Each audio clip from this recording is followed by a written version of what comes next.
Hi guys, welcome back to my channel, or welcome if you are new. I hope you're having an amazing start to your new year. I have not posted in a couple weeks because I've been trying to find a work-life balance, which is not something that I'm good at, but I'm trying to get better this year. This video is very sad, but also very happy for me because we are starting to take down the stuff in our apartment because we are hoping to move soon, which there's so many emotions. I want to make it known that we are not moving right away.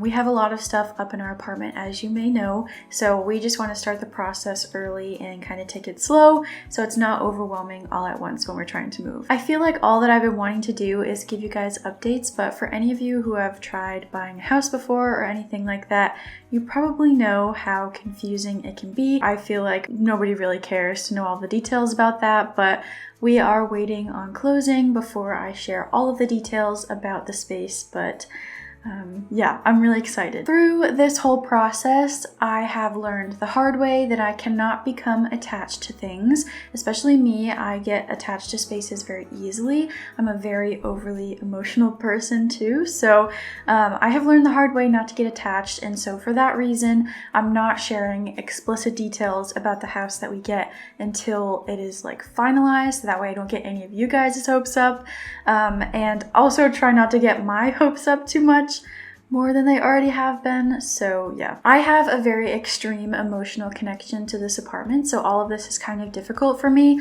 I'm sure any of you guys have moved out know what I'm talking about, but even though I loved my parents and being close to my parents, I feel like getting my own place was something that was totally necessary for my mental health, and so this place is like my first step into being an adult, and it just has a lot of emotional value for me. And I told you guys that I probably wouldn't be moving for 2 years, and it hasn't quite been 2 years. It's been closer to 1.5 by the time we'll be moving out, but I honestly didn't expect for you guys to give me so much love and for me to be in the place where I can comfortably buy a house. So that's where I'm at. I've gotten a lot of concern also in messages and comments about if I'll be still sharing renter-friendly content, and the answer is yes. Obviously, that is like my passion, is to make things renter-friendly. I want as many people to be able to do my designs as possible, so I will always be considering that whenever I do anything. For me, the value in having a house is that I'm doing all of these DIYs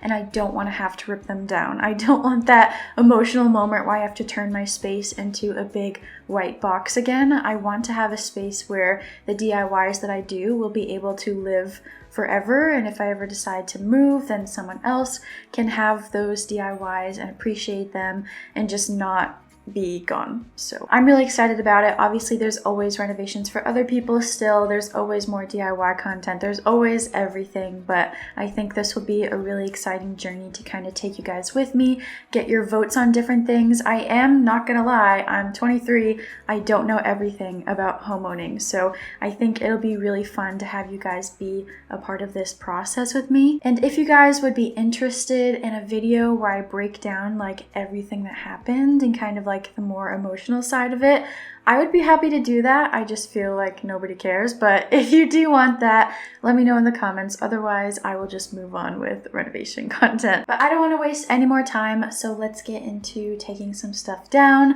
I'm going to start with the kitchen because I'm taking down the stuff that I don't like the most first down, if that makes any sense. I'm taking things down that I don't like first. And the backsplash in the kitchen has been the worst thing that I've had to deal with when it comes to DIY, so that will be the first thing to go. So my least favorite DIY in the entire apartment was definitely the backsplash in the kitchen. In my defense, I was in a time crunch and I really wanted a black backsplash because that would work the best in this space and with the dark microwave too, but it just didn't turn out great. It is bad for a lot of different reasons. First of all, I just don't like the look of it. It looks like fake tile. Second of all, it doesn't stick to the wall at all, so we had to use nails in some places to get it to stay, which is not ideal with a peel and stick. And lastly, it melts, so it's not durable at all. I have been starting to see some concerned comments on my TikTok as I start sharing the taking down process of people thinking that I'm being really wasteful with peel and stick, and I just want to assure you guys, if you watch all my videos back, you'll see that if I do use peel and stick, it is on a small portion of one wall, just like this, and it's not in every single room. Obviously, I do have to use peel and stick because my job is to create renter-friendly content all of the time, so I'm pretty proud of myself for making about 99% of my DIYs something that I can take with me for a future renovation, whether it's in my own space or whether it's for someone else. I'll just have stuff in storage. Just some examples of stuff that I'm taking with me, like the wood in the loft with all the shelving. Definitely taking that. We'll have it ready for future projects. Stuff like the knobs everywhere, I'm not leaving those. I'm taking them with me and I will use them in a future project. Even stuff like the brick paneling that I have behind the camera right now up in my kitchen, those are brick panels. I can bring them with me and I can use them in a future space if someone wants brick on their walls. So there's so many things, and mostly none of it is being thrown away. So I hope that you guys understand that I do care about that stuff. But anyways, I have been very excited to take these off the wall. I didn't even share the link when I originally posted my video about my backsplash. I didn't even share the link with you guys because I was just not wanting anyone else to buy them, but yeah. And I will not be painting this wall or taking the vinyl off of this fridge until I move out because I'm attached to them.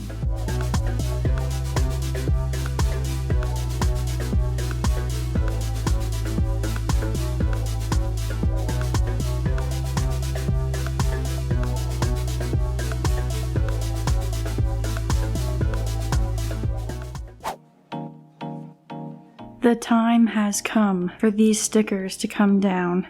What do you think? I'm very scared, but I do have a time-lapse set up to show the whole process, and I do have Dylan to help me this time. So when I originally put all of these up, I did it over the course of an entire night. I was just up all night putting them up, and we are going to take them down. I'm sure some of you guys may remember the video of me putting them up and how I got these from Target. That was a really fun time. I still think it's really fun, but since we're going to move, these gotta go. I am prepped and ready in some comfy clothes to get this done, and it will be sad not to see them in the reflection anymore, but it's time. And for anyone wondering how we're going to reach the ceiling, we're using that step stool and just a chair. We're actually going to use these Cricut tools too to take them all down because they have the little pointy edge and it makes it go a lot faster.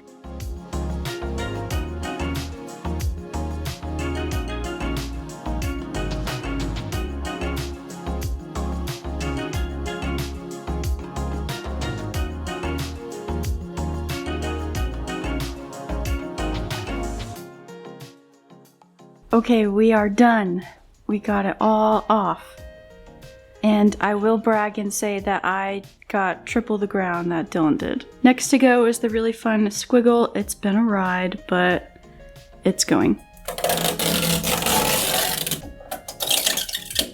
Ooh.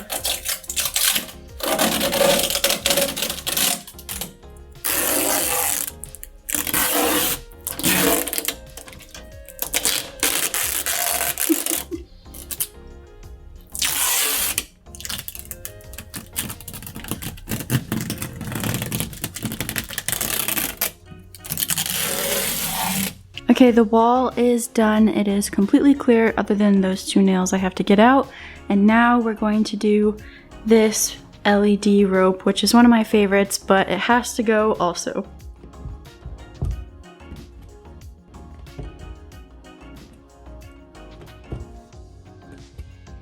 And that is a wrap for the entire hallway. We did it in less than an hour, which is not what we expected. So if you wanted to try something like this at home and were worried about taking it down, it's actually fast if you have two people who are motivated. So one last thing that I want to show you guys before I end off today's video is how I plan to organize the bins for moving, because I think I have a really good idea for that. I'm sure someone else has done this before, but I just randomly had this idea, so I wanted to share. So all of these bins that I have are from Target. I got them during like the end of Christmas sale, so I don't think they have more of these, and I'll probably need more bins, so I'll be having to get some mismatching, but it's fine. I like these ones a lot because they're strong with the little clasp things, and I like the color, of course. But basically, I bought these numbers from the craft store, and I'm going to put a number on every single bin, like right here, so that way I can